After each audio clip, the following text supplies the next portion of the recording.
আসসালামু আলাইকুম রহমতুল্লাহ। সুপ্রিয় এসএসসি শিক্ষার্থীরা, আশা করি আপনারা সবাই ভালো আছেন। আজাদ এডুকেটের পক্ষ থেকে আপনাদের সকলকে জানাচ্ছি আন্তরিক শুভেচ্ছা এবং অভিনন্দন। সুপ্রিয় শিক্ষার্থীরা, আমরা এসএসসি অর্থনীতি প্রথম পত্রের প্রথম অধ্যায় মৌলিক অর্থনৈতিক সমস্যা এবং এর সমাধান এই চ্যাপ্টারটা নিয়ে আলোচনা করতেছি। এই আলোচনার পরিপ্রেক্ষিতে আমরা এর আগে 7টি পর্ব নিয়ে আলোচনা করেছি। আগের পর্ব হচ্ছে পর্ব 8, অর্থাৎ হচ্ছে অষ্টম পর্ব, এবং এই অধ্যায়ের এটি শেষ পর্ব। প্রিয় শিক্ষার্থীরা, আমরা এর আগে অর্থাৎ সপ্তম পর্বে এই অধ্যায়ের 3টি সৃজনশীল নিয়ে আলোচনা করেছিলাম, বিশেষ করে 2টি টপিক নিয়ে। একটা হচ্ছে কি সম উৎপাদন রেখা এবং হচ্ছে কি উৎপাদন সম্ভাবনা রেখা।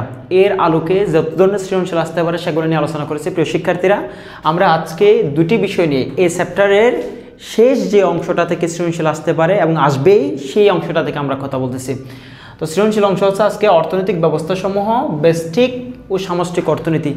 অর্থনৈতিক যে ব্যবস্থাগুলো আছে সেগুলো এবং হচ্ছে ব্যষ্টিক ও সামষ্টিক অর্থনীতি থেকে কী ধরনের সৃজনশীল আসতে পারে সেগুলো নিয়ে আমরা আজকে আলোচনা করব।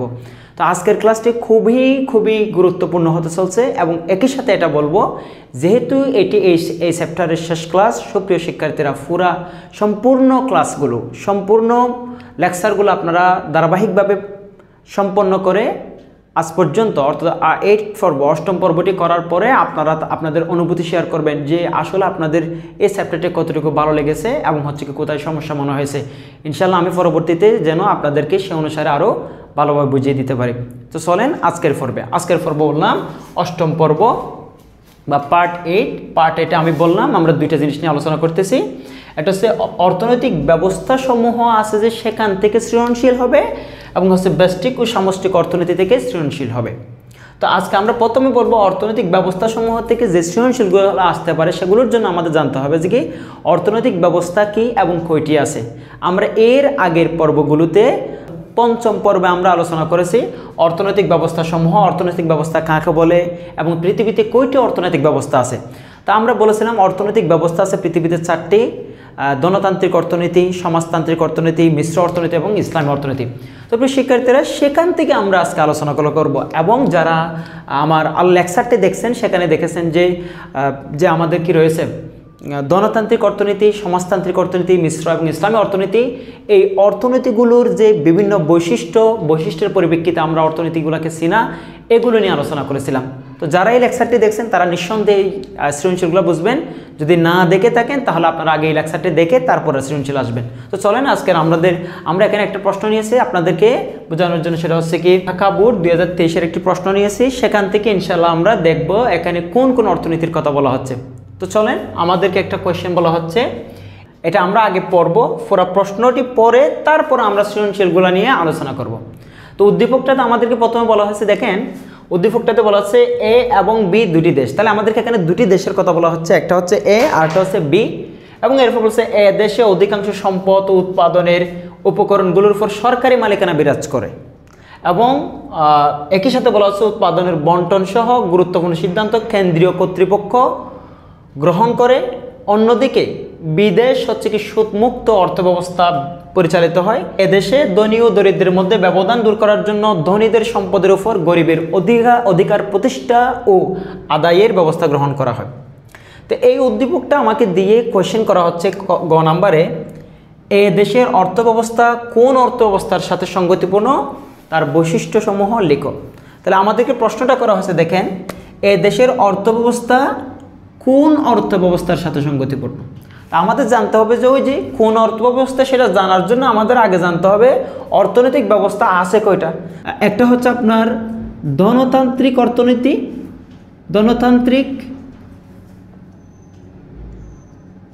আরটা হচ্ছে কি সমাজতান্ত্রিক, আরটা হচ্ছে মিশ্র, এবং আরটা হচ্ছে ইসলামী। তো এই 4টি অর্থব্যবস্থা থেকে আমাকে জিজ্ঞেস করা হচ্ছে এখানে কোন অর্থব্যবস্থার সাথে সঙ্গতিপূর্ণ।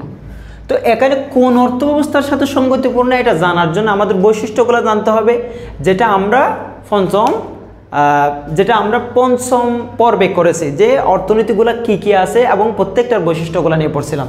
তা আমরা দেখব যে কি এখানে এ দেশের যে বৈশিষ্ট্যগুলো এখানে বলা হচ্ছে, এ দেশের ব্যাপারে যা বলা হয়েছে সেগুলো দেখে বুঝে নিব যে এখানে কোন অর্থব্যবস্থা আছে এবং সেই অর্থব্যবস্থার কয়েকটি বৈশিষ্ট্য লিখবো আমরা। তো চলেন আমরা এবার প্রশ্নটি ভালো করে পড়ি। এরপর আরেকটা কোয়েশ্চেন বলা হয়েছে, সেটা হচ্ছে কি উদ্দীপকের আলোকে দেশ দুটির অর্থব্যবস্থার মধ্যে তুলনামূলক আলোচনা করো। তাহলে এই কোয়েশ্চেনটি করার জন্য আমাদের দুটি দেশের অর্থব্যবস্থা বুঝতে হবে, তারপরে এদের মধ্যে তুলনা করব। তো চলেন আমরা প্রথমে গ নাম্বার কোয়েশ্চেনটির উত্তর করি। এটা করার জন্য আমাদের পুরো প্যাসেজটার মধ্যে, পুরো উদ্দীপকটার মধ্যে এই দেশ সম্পর্কে কি কি বলা আছে সেগুলো দেখব, দেখে আমরা ফাইন্ড আউট করবো এটা কোন ধরনের অর্থব্যবস্থার সাথে সম্পর্কিত। তো চলেন আমাদেরকে বলা হচ্ছে কি এ দেশে অধিকাংশ সম্পদ ও উৎপাদনের উপকরণগুলোর উপর সরকারি মালিকানা বিরাজ করে। তাহলে উৎপাদনের উপকরণ এবং সম্পদের উপর কি ধরনের মালিকানা আছে বলছে? সরকারি মালিকানা। তাহলে আমরা সম্পদ এবং উপকরণের মালিকানা পেলাম সরকার। এরপর বলা হচ্ছে কি এবং উৎপাদন বন্টন সহ গুরুত্বপূর্ণ সিদ্ধান্ত কেন্দ্রীয় কর্তৃপক্ষ গ্রহণ করে। এখানে কেন্দ্রীয় কর্তৃপক্ষ বলতে সরকারকে আসলে বোঝাচ্ছে, কেন্দ্রীয় কর্তৃপক্ষ বা সরকারই গ্রহণ করে। অন্যদিকে বিদেশ, তাহলে এখানে বলা হচ্ছে আবার বিদেশের কথা। তো বিদেশের কথা তো আমাদের গ নাম্বার কোয়েশ্চেনে জিজ্ঞেস করা নাই, আমাকে গ নাম্বার কোয়েশ্চেনে জিজ্ঞেস করছে শুধুমাত্র এ দেশের অর্থব্যবস্থা। তাহলে এ দেশের অর্থব্যবস্থায় তো আমরা দেখলাম যে কি শুধুমাত্র সকল কাজ মানে অধিকাংশ সম্পদ এবং উৎপাদনের উপকরণগুলোর মালিক বলা হয়েছে কাকে? সরকারকে। এবং সকল ধরনের গুরুত্বপূর্ণ উৎপাদন এবং বন্টন সহ গুরুত্বপূর্ণ সকল সিদ্ধান্ত নেই কেন্দ্রীয় কর্তৃপক্ষ। তাহলে আমরা জানি যেখানে সকল গুরুত্বপূর্ণ সিদ্ধান্তগুলো কেন্দ্রের পক্ষ থেকে নেওয়া হয় এবং সকল উপকরণের মালিক সরকার হয়, সেটা হচ্ছে কোন ধরনের অর্থনীতি বা অর্থব্যবস্থা? এটা হচ্ছে কি সমাজতান্ত্রিক বা নির্দেশমূলক অর্থব্যবস্থা। তাহলে আমরা যেহেতু এখানে বৈশিষ্ট্যগুলো ফেলাম যে কি এখানে হচ্ছে কি সকল সম্পদ এবং উপকরণের মালিক সরকার এবং সকল সিদ্ধান্তগুলা কেন্দ্রীয় কর্তৃপক্ষ থেকে আসে, তাই এটা হচ্ছে কি সমাজতান্ত্রিক অর্থব্যবস্থা। আশা করি বুঝতে পারছি প্রিয় শিক্ষার্থীরা। আমাদের গ নাম্বার কোয়েশ্চেনটার উত্তর কি হবে? তাহলে আমাদের গ নাম্বার কোয়েশ্চেনের উত্তর হলো সমাজতান্ত্রিক অর্থব্যবস্থা। এখন এরপরে বলা হচ্ছে আমাদেরকে তার বৈশিষ্ট্যসমূহ লেখো। তাহলে আমরা এখান থেকে সমাজতান্ত্রিক অর্থব্যবস্থার যে বৈশিষ্ট্যগুলো আছে সেখান থেকে আমরা 3-4টি বৈশিষ্ট্য তুলে ধরবো। ধরেন আমরা বলতে পারি যে সম্পদের বা উপকরণের মালিকানা, যে সমাজতান্ত্রিক অর্থব্যবস্থার মধ্যে উৎপাদনের উপকরণগুলোর মালিকানা হচ্ছে কি সম্পূর্ণরূপে সরকারি মালিকানা, এখানে ব্যক্তিগত কোনো হস্তক্ষেপ থাকে না। দ্বিতীয়ত আপনি আরেকটা পয়েন্ট তুলে ধরতে পারেন, সেটা হচ্ছে কি শ্রেণী শোষণ। তা আমরা জানি সমাজতান্ত্রিক অর্থনীতির শ্রেণী শোষণ আছে নাকি নাই? আমরা জানি শ্রেণী শোষণ নেই, তাহলে এটা বলবেন। তৃতীয়ত বলতে পারেন দাম ব্যবস্থা। ওখানে দাম ব্যবস্থাটা কিভাবে নির্ধারিত হয়? ওখানে সমাজতান্ত্রিক অর্থব্যবস্থায় আমরা জানি দাম ব্যবস্থা নির্ধারিত হয় নির্ধারিত দাম বা হচ্ছে কি নির্ধারিত দাম বা নিয়ন্ত্রিত দাম ব্যবস্থা, এটা মাইন্ডে রাখবো। এইভাবে আমাদের শ্রেণী শোষণ, তারপরে হচ্ছে কি এইভাবে আরও যা বৈশিষ্ট্যগুলো আছে সেখান থেকে আমরা আরও কয়েকটি বৈশিষ্ট্য দিয়ে ইনশাল্লাহ আমরা প্রশ্নের আনসারটি শেষ করতে পারবো। চলেন এবার আমরা ঘ নাম্বার প্রশ্নটির সমাধান নিয়ে কথা বলি। ঘ নাম্বার আমাদেরকে বলা হচ্ছে উদ্দীপকের আলোকে দুটি দেশের অর্থব্যবস্থার তুলনামূলক আলোচনা করো। তাহলে আমাদেরকে এখানে উদ্দীপকের দুটি দেশের কথা বলা হয়েছিল, একটা হচ্ছে এ দেশ আরটা হচ্ছে বি দেশ। ঠিক আছে, তাহলে এ দেশের সম্পর্কে আমাদের এই তথ্যগুলো দিছে, বি দেশ সম্পর্কে কিছু তথ্য দিছে। এখন আমাদের থেকে দুটি দেশের অর্থব্যবস্থা সম্পর্কে বললে এদের মধ্যে তুলনামূলক বিশ্লেষণ মানে তুলনা করতে হবে, কোনটা কোন ধরনের এটা বলতে হবে। তো চলেন আমরা এইটা করার জন্য তাহলে দুই দেশের অর্থব্যবস্থা সম্পর্কে আমাদের বুঝতে হবে। আমরা গ নাম্বার প্রশ্নের আলোচনার মধ্যে সম্পন্ন করেছি যে এটা কোন ধরনের অর্থব্যবস্থা, এ দেশ এটা কোন ধরনের অর্থব্যবস্থা। আমরা দেখেছি এ দেশ হচ্ছে সমাজতান্ত্রিক অর্থব্যবস্থা বা নির্দেশমূলক অর্থব্যবস্থা। এখন আমাদের দুটি দেশের মধ্যে যেহেতু এ দেশ শেষ, তাহলে আমাদের এখন বি দেশটা দেখতে হবে, বি দেশের অর্থব্যবস্থা কী ধরনের অর্থব্যবস্থা। প্রিয় শিক্ষার্থীরা, যদি আমরা বি দেশের দিকে তাকাই, বলা হচ্ছে বি দেশ সুদমুক্ত অর্থব্যবস্থায় পরিচালিত। তাহলে সুদমুক্ত অর্থব্যবস্থা, এই 4টি অর্থব্যবস্থার মধ্যে সুদমুক্ত অর্থব্যবস্থা কোনটি? নিঃসন্দেহে একমাত্র সুদমুক্ত অর্থব্যবস্থা হচ্ছে ইসলামী অর্থব্যবস্থা। তাহলে আমাদের আর কিছু করতে হবে না, এই জিনিসটা দেখলে হয়ে যায়। সুদমুক্ত অর্থব্যবস্থাটা আছে কোথায়? শুধুমাত্র ইসলামী অর্থব্যবস্থায়। তো এখানে বলা হচ্ছে, আবার এরপর আরও কিছু বলা হচ্ছে, সুদমুক্ত অর্থব্যবস্থা পরিচালিত হয় এ দেশে ধনী ও দরিদ্রের মধ্যে ব্যবধান দূর করবার জন্য ধনীদের সম্পদের উপর গরিবের অধিকার প্রতিষ্ঠা ও আদায়ের ব্যবস্থা গ্রহণ করা হয়েছে। এটা আসলে জাকাতের কথা বলা হয়েছে, জাকাত।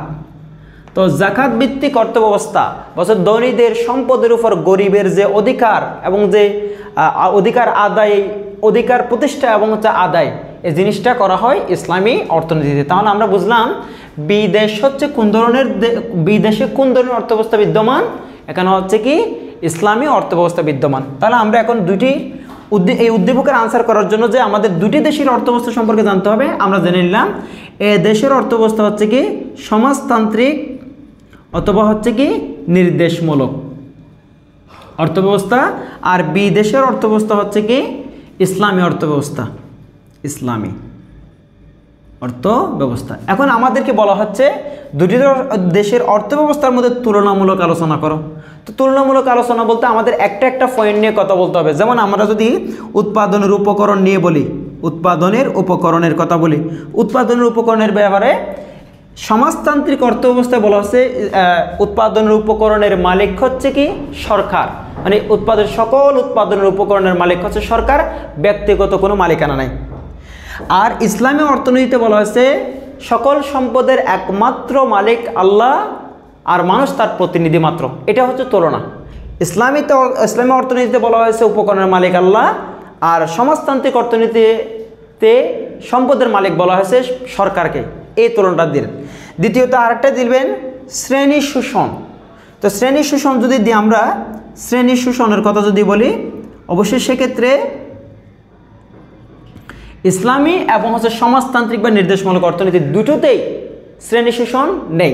অর্থাৎ ইসলামী সমাজতান্ত্রিক অর্থব্যবস্থায় শ্রেণী শোষণ নেই বলা হয়েছে, আবার ইসলামী অর্থনীতিতে বলা হয়েছে শ্রেণী শোষণ সম্পূর্ণরূপে নিষিদ্ধ। তাহলে দুটোর পার্থক্য আসলে নেই তেমন একটা, যে দুটোতেই এক কথায় কি নাই, শ্রেণী শোষণ নেই। তবে এখানে আরেকটু কঠিনভাবে বলা হয়েছে, এখানে নেই আর এখানে বলা হয়েছে নিষিদ্ধ, সম্পূর্ণরূপে নিষিদ্ধ, কোনোভাবে শ্রেণী শোষণ থাকবে না। গেল।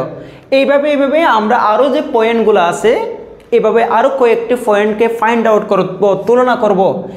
তো প্রিয় শিক্ষার্থীরা, চলেন আমরা আরেকটি কোয়েশ্চেন দেখব, যেখানে আমাদেরকে এই বোর্ডটি নিয়েছে রাজশাহী বোর্ড 2023 থেকে আমরা এই আলোচনাটা নিয়েছি। চলেন আমরা প্রথম প্রশ্নটি করব, তারপর হচ্ছে কি এগুলা আস্তে আস্তে আনসারগুলো ফাইন্ড আউট করার চেষ্টা করব। উদ্দীপকটাতে আমাকে বলা হচ্ছে পুষ্পিতা একটি সাংস্কৃতিক প্রতিযোগিতায় অংশগ্রহণ করার জন্য এক্স দেশে আগমন করলো। অর্থাৎ পুষ্পিতা একটি মেয়ে, যে বলা হচ্ছে কি একটি সাংস্কৃতিক প্রতিযোগিতায় অংশগ্রহণ করার জন্য এক্স একটি দেশে, মানে আরেকটি দেশ, এক্স দেশে আগমন করলো। সে দেশের নাগরিকদের জীবন খুবই জাঁকজমকপূর্ণ, এবং এটাকে বলা হচ্ছে কি সেখানে সম্পদের মালিকানা, উৎপাদন, বন্টন এবং ভোগের ক্ষেত্রে ব্যক্তির পূর্ণ স্বাধীনতা বিদ্যমান। এবং এরপর বলা হচ্ছে কি যেখানে তার নিজের দেশে, ওইটা ছিল এক্স দেশের কথা, এখন বলতেছে যেখানে তার নিজের দেশে স্বাস্থ্য, বাণিজ্য ইত্যাদি ক্ষেত্রে সরকারি বিনিয়োগের পাশাপাশি ব্যক্তিগত বিনিয়োগের সুযোগ আছে। এখন এটা বলে আমাদেরকে গ নাম্বার প্রশ্ন বলা হচ্ছে এক্স দেশে কোন ধরনের, গ নাম্বার প্রশ্ন আমাদেরকে বলা হচ্ছে এক্স দেশে কোন ধরনের অর্থব্যবস্থা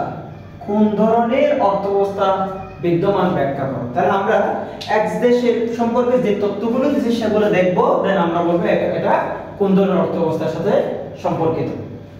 চলে, এক্স দেশে বলা হচ্ছে কি সে দেশের নাগরিকদের জীবন খুবই জাঁকজমকপূর্ণ, এটা একটা কথা বলছে। এটা আসলে তেমন একটা ভাইটাল কোনো বিষয় না, একটু না বুঝতেও পারেন।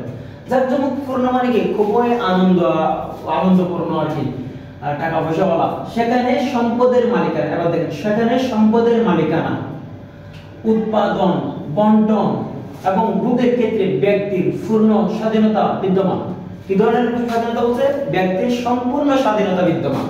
তো এখানে ব্যাস আর কিছু বলা হয় নাই এবং তার দরকারও নেই। যেখানে সম্পদের মালিকানা, উৎপাদন, বন্টন এবং ভোগের ক্ষেত্রে ব্যক্তি সম্পূর্ণ স্বাধীন, এটা কোন অর্থনীতিতে? এটা শুধুমাত্র ধনতান্ত্রিক অর্থনীতিতে এই সকল সম্পদের মালিকানা, উৎপাদন, বন্টন এবং হচ্ছে কি ভোগের ক্ষেত্রে ব্যক্তির সম্পূর্ণ স্বাধীনতা বিদ্যমান আছে শুধুমাত্র ধনতান্ত্রিক অর্থনীতিতে। তাহলে আমাদেরকে বলা হচ্ছে এক দেশে কোন ধরনের অর্থব্যবস্থা বিদ্যমান, তাই বলবেন এক দেশে ধনতান্ত্রিক অর্থব্যবস্থা বিদ্যমান। এখন ধনতান্ত্রিক অর্থব্যবস্থা বিদ্যমান বলে আমাদের ব্যাখ্যা করতে বলছে, তাহলে আপনি বলবেন ধনতান্ত্রিক অর্থব্যবস্থা কাকে বলে, এরপরে আপনি উদ্দীপক থেকে একটু গুছিয়ে কথাটা বলবেন।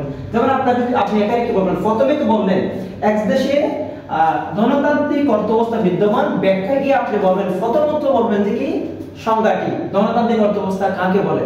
আমরা যে ধনতান্ত্রিক অর্থব্যবস্থা বলা হয়েছে যেখানে সকল সম্পদের, সকল উপকরণের মালিক একমাত্র ব্যক্তি মালিকানা বিদ্যমান, সরকারি কোনো হস্তক্ষেপ থাকে না এবং অবাধ দাম প্রক্রিয়া বা হচ্ছে কি স্বয়ংক্রিয় দাম ব্যবস্থার মাধ্যমে বাজার পরিচালিত হয়, তাকে ধনতান্ত্রিক অর্থব্যবস্থা বলে। সুতরাং এটা বলার পরে আপনি এই যে উদ্দীপক থেকে বলবেন, উদ্দীপকে দেখা যাচ্ছে সম্পদের সকল মালিকানা ব্যক্তি, উৎপাদন বন্টনের ক্ষেত্রে ব্যক্তি সম্পূর্ণ স্বাধীন, এটা হচ্ছে কি আপনার ধনতান্ত্রিক অর্থব্যবস্থায় এই বৈশিষ্ট্যগুলো বিদ্যমান বা হচ্ছে আছে, তাই এটা ধনতান্ত্রিক অর্থব্যবস্থা বিদ্যমান বলে এই ব্যাখ্যাটা দিবেন।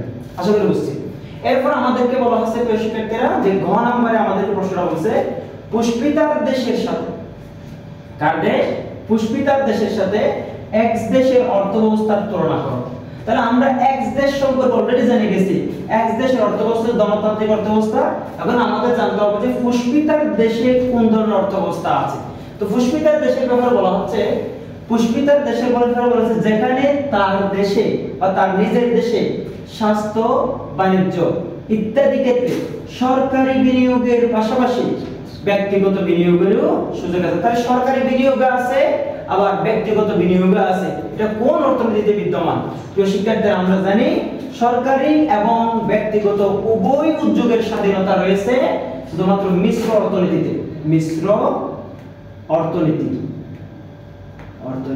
অবশ্যই এখানে আরেকটা কথা বলি, এই ব্যক্তিগত উদ্যোগ এবং হচ্ছে কি আপনার সরকারি বিনিয়োগ এবং হচ্ছে কি ব্যক্তিগত বিনিয়োগের স্বাধীনতা, এটা ইসলামী অর্থনীতিও আছে। তবে এখানে ইসলামী অর্থনীতির ব্যাপারে আরো কিছু কথা বলা উচিত, সেগুলো বলা হয় না। যেমন আপনার সুদের ব্যাপারগুলো থাকতে পারে, যাকাতের যে কথাগুলো আছে সেটা থাকতে পারে। যেমন আমরা এর আগের কোশ্চেন যেটা আপনাদেরকে ঢাকা বোর্ড 2023 দেখাচ্ছে, সেখানে কিন্তু ইন্ডিকেশনটা আমরা পেয়েছি, সেই হিসেবে আমরা ইসলামী অর্থনীতি বলেছিলাম। কিন্তু এখানে যে কথা বলা হয়েছে, এখানে আমরা বলতে পারি এটা হচ্ছে মিশ্র অর্থনীতি। আশা করি বুঝতে পারছি যে এখানে মিশ্র অর্থনীতির কথা বলা আছে। তাহলে আমরা এখানে বলবো পুষ্পিতার দেশে মিশ্র অর্থব্যবস্থা বিদ্যমান এবং হচ্ছে কি এক্স দেশে হচ্ছে ধনতান্ত্রিক অর্থব্যবস্থা বিদ্যমান। এরপর আমরা আবার সংজ্ঞায় গিয়ে একটু বলবো ধনতান্ত্রিক অর্থব্যবস্থা কাকে বলে, মিশ্র অর্থব্যবস্থা কাকে বলে, এবং এরপরে গিয়ে তুলনাটা দেখাবো যে ধনতান্ত্রিক অর্থব্যবস্থার মধ্যে শ্রেণী শোষণ বিদ্যমান, মিশ্র অর্থনীতির মধ্যেও কিন্তু শ্রেণী শোষণ বিদ্যমান।